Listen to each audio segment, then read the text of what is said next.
Southeast Asia, and this botanical was all around me.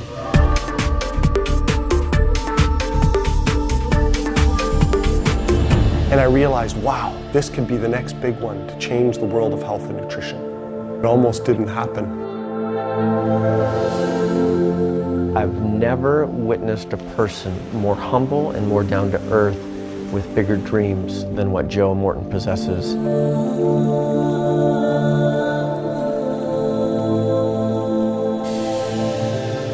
When I think of our upbringing, I think of it fondly. You know, at the time when you're growing up in that kind of an environment out in the country, you wonder, oh, is this really what I want in life? And as I've grown and developed, both Gordon and I talk about it regularly, how we'd love to be able to be back in that kind of a setting. I remember my mother taking us and showing us botanicals, but not just showing us them, but showing how they benefit our human health.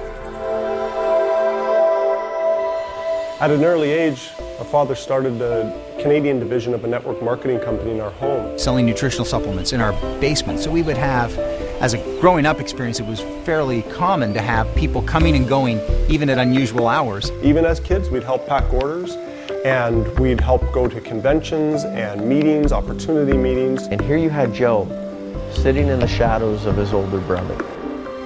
Kind of the guy behind the scenes, just observing.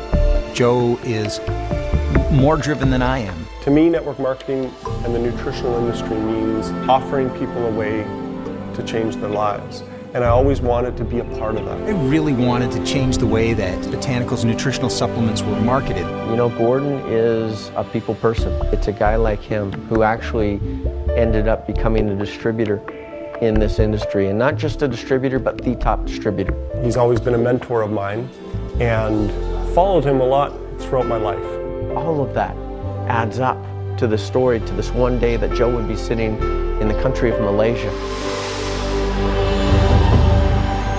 Because he speaks French. Somehow his French skills got him in the international department. He ends up getting sent to Malaysia and taking a one-year general manager's position over, you know, an entire country. I was thrust into a leadership position very quickly at an early age, and that was a very challenging point in my life. Every afternoon at about 4 o'clock, I'd get a call from Joe, and I'd call it like therapy hour. Yeah. Because Joe was sitting there in Malaysia. This had been the most difficult experience professionally I had in my life.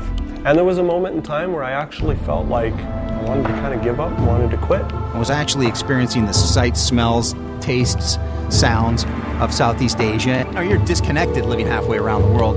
And I phoned my father, looking for some sympathy, looking for him to maybe understand and say, hey, it's okay, Joe, come on home. But I received a different message. The message was basically, you need to stay.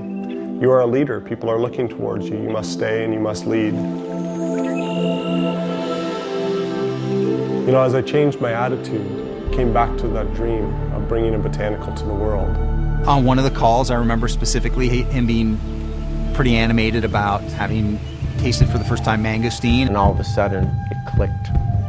These dreams, this build-up, this upbringing, the questions that he asked and had answered on all types of botanicals throughout his life, all of a sudden culminated in this one moment of time when he finally discovered this fruit he'd never heard of. I saw all these new botanicals that I'd never seen before, like longan and lychee and rambutan and durian, but none of them had the folklore and none of them had the science behind it like mangosteen did, like Garcinia mangostana. Hey, did mom sell that in her health food store? No. Did dad sell it in his nutritional company? No. And I think at that point we realized we had some commercial value. In order for it to be good for you, it has to taste bad. And that's what it was like growing up. But here I was, a fruit, a botanical, that tastes phenomenal. They call it the queen of fruit. And yet it has all this folklore use behind it.